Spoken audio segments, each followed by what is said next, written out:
Recently, we've been looking at why some organizations seem to struggle with new ideas and innovation, while others seem to move at unthinkable speeds.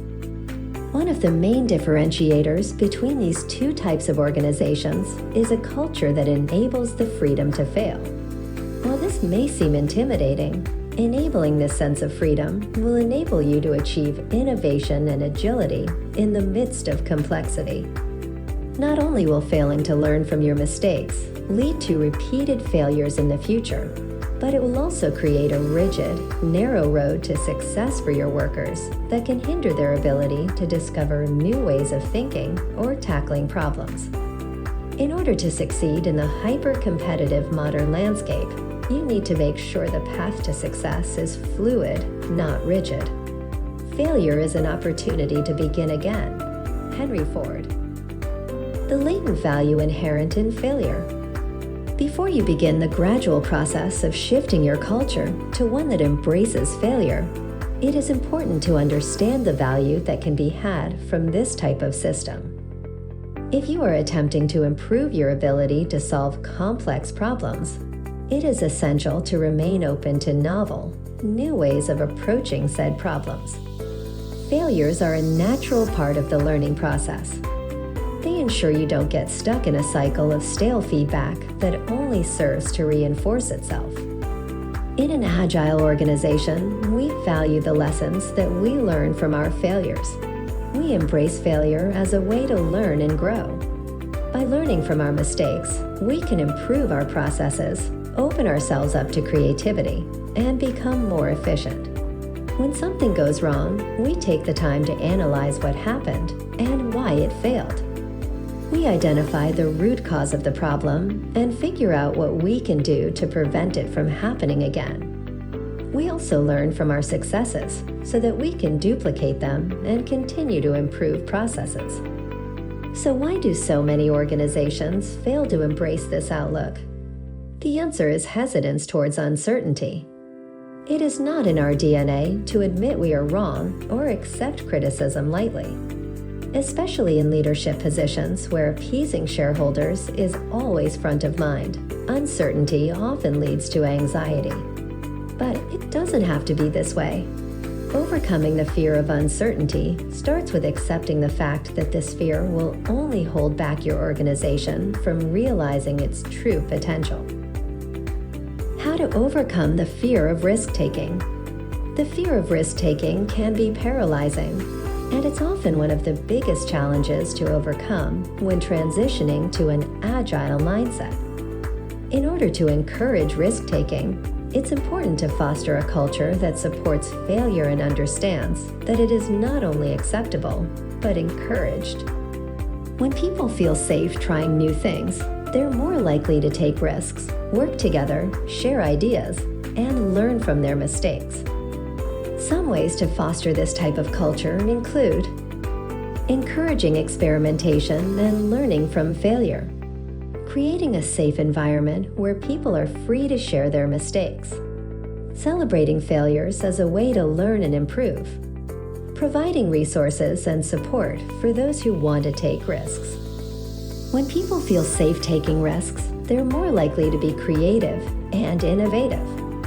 When given a sense of safety, people are more willing to take risks around teammates, confident no one will embarrass or punish them for making a mistake, asking a question, or proposing a new idea. Safety often leads to greater innovation and higher performance. Teams that feel safe will also be much more apt to collaborate and share ideas when they aren't as afraid of being punished or fired for a failed idea or experiment. From a leadership perspective, the important thing is to understand that teams that are equipped with freedom and the tools to succeed actually need less oversight to succeed. They thrive when they have a sense of purpose and clarity about what matters and what doesn't. When you enable workers to have an understanding of how their work makes a difference while giving them space to self-organize, you can spend less time on planning and oversight and more time refining your overall strategy. Equipping your teams with the tools for success. In order to embrace risk without sacrificing the stability of your organization, it is important to have fluid systems and fast feedback loops in place that enable experimentation and failure. There are two main options here that can greatly benefit the culture within your organization. Safe fail probes.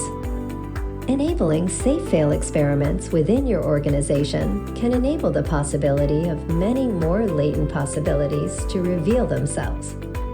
Your teams should have the tools and capabilities to be able to engage in experiments without direct oversight by leadership. This could take many forms, and it is important to find the right approach that works for your organizational needs. Consider the use of dedicated innovation teams, decentralized problem-solving systems, and tools that encourage cross-team collaboration. Healthy competition. A competitive workplace helps employees grow, accept defeat, and learn humility together. It also promotes creativity and leads to innovation.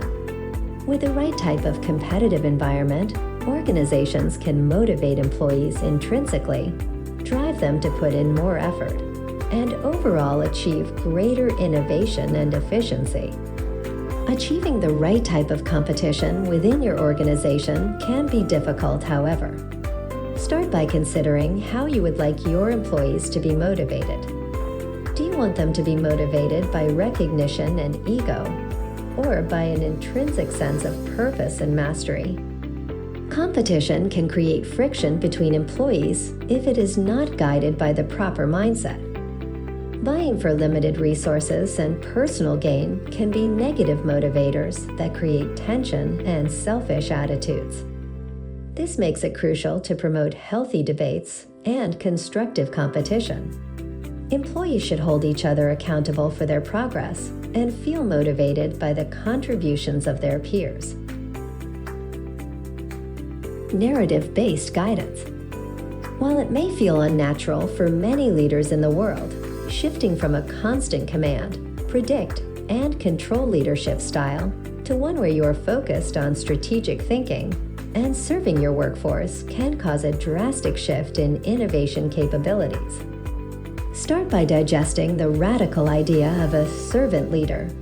Servant leaders remove barriers, help teams connect with their why, and are constantly improving their ability to motivate teams around a shared mission.